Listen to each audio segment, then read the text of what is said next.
بہت سے لوگ کہتے ہیں کہ مجھے کیسے پتا اللہ مجھ سے خوش ہے. اسکالرز اس کا ایک جواب دیتے ہیں کہ اگر تیرا نماز پڑھنے کا دل کر رہا ہے اور کوئی نیکی کرنے کا دل کر رہا ہے تو یہ ایک سائن ہے اللہ تم سے خوش ہے, کیونکہ توفیق اللہ کی طرف سے.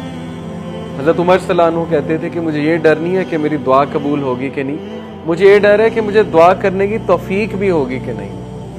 دعا کی بھی توفیق ہوتی ہے. اگر ایک بندہ ہینڈ ریز کر رہا ہے ثبوت ہے کہ اللہ چاہتا ہے کہ وہ اس کے پاس آئے, ادروائز اس ہاتھ ہی نہ اٹھاتا. ہو جس سے اللہ ناراض ہوتا ہے اس سے ہاتھ نہیں اٹھائے جاتے, اس سے پھر دعا بھی نہیں کی جاتی. تو اس لیے اگر آپ کبھی دعا میں ہاتھ ریز کر رہے ہیں اس کا مطلب اللہ تعالیٰ چاہتا ہے. So if you want to know how you stand before the Lord, before the king, اگر آپ یہ جاننا چاہتے ہیں کہ آپ کا کیا مقام ہے اللہ کے سامنے, بادشاہ کے سامنے, پھر یہ دیکھیں کہ آپ اپنا ٹائم کیسے اسپینڈ کر رہے ہیں. بڑا سمپل کرائٹیریا, آپ کا ٹائم کہاں جا رہا ہے. اگر تو اچھے کاموں میں جا رہا ہے, پروڈکٹیو کاموں میں جا رہا ہے. اچھے کاموں میں بہت سی چیزیں, ضروری نہیں اچھے کام سے مراد نماز ہی ہے, وہ تو پیک کا اچھا کام ہے. اچھے کاموں سے مراد گھر کے کام بھی ہے, اچھے کاموں سے مراد کسی کی مدد کرنا بھی ہے, اپنی ذمہ داری کو نبھانا بھی اچھے کام میں آتا ہے.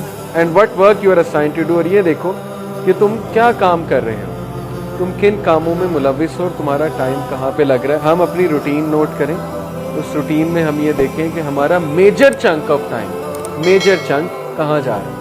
اگر اس میجر چنک میں 6 گھنٹے انٹرٹینمنٹ کے ہیں اور نمازیں کچھ اس طرح کی ہیں کہ 2-2 منٹ میں فارغ کر رہے ہیں ہم, تو پھر سویر تزکیہ کی ضرورت ہے. اوکے, اور اگر اس میجر چنک میں جو ہے وہ زیادہ اچھے کام ہے تو پھر یہ خوشخبری کی بات ہے, بہت اچھی بات ہے. تو اپنے ڈے کا محاسبہ کریں, انالیسس کریں, اس کی منتھلی رپورٹ بھی بنائیں. یہ کام اگر آپ کرنے بیٹھیں گے, آپ دیکھیں ہدایت کیوں نہیں آتی, تبدیلی کیوں نہیں آتی. جب میں چینج ہوا تھا میں نے پورا ایک فولڈر بنایا تھا, فولڈر آپ کو دکھاؤں گا, اور اس فولڈر کا نام سیلف اکاؤنٹیبلٹی رکھا تھا. اس میں پوری اپنی رپورٹ لکھتا تھا. تو جب میں کوئی غلطی کرتا تھا میں وہاں لکھتا تھا نوٹ پیڈ پہ, آج مجھ سے یہ غلطی ہوئی, یا جب کوئی اچھا کام کرتا تھا وہ بھی نوٹ کرتا تھا. تو اس سے بہت کچھ آتا ہے. آپ کبھی لاسٹ ہونا اور وہ ڈاکومنٹس کھول لیں تو آپ کو بڑا فائدہ ہوتا ہے. آپ ایک دم ریفلیکشنز پڑھ لیتے ہیں اپنی لکھی ہوئی, آپ حیران ہوتے ہیں کہ یہ میں نے لکھی تھی اس دن. کانفیڈنس ملتا ہے اس سے. جب آپ کسی گناہ کو ریزسٹ کر رہے ہو, لکھ لیں آج میں نے گناہ کو ریزسٹ کیا, ایسے ایسے کیا. سائیکولوجیکلی اسپیکنگ جب کوئی چیز آپ لکھ لیتے ہیں نا تو برین کے جو پاس ویز ہیں وہ بنتے ہیں اس چیز سے متعلق, تو وہ عادت چھوٹنے کے زیادہ چانسز ہوتے ہیں. اسی لیے جو اسکولنگ سسٹم ہے, آپ کو ٹیچر پاور پوائنٹ بھی دے سکتا ہے. اسکول جانے کی کیا ضرورت ہے, آج کل تو گوگل کلاس روم پہ ٹیچر کہ لو یہ لو پاور پوائنٹ ڈال دیا, پڑھو بیٹھ کے. لیکن وہ کیوں بورڈ پہ لکھواتا ہے؟ آپ کہتے ہیں یار یہ ساری باتیں پتہ ہے, کیوں بورڈ پہ ہمیں لکھوا رہا ہے ساری باتیں؟ کیونکہ اس کے پیچھے سائیکالوجی ہے کہ آپ جب لکھو گے آپ کو چیز یاد رہے گی اور زیادہ چانس ہے کہ آپ وہ چیز ریپیٹ کرو.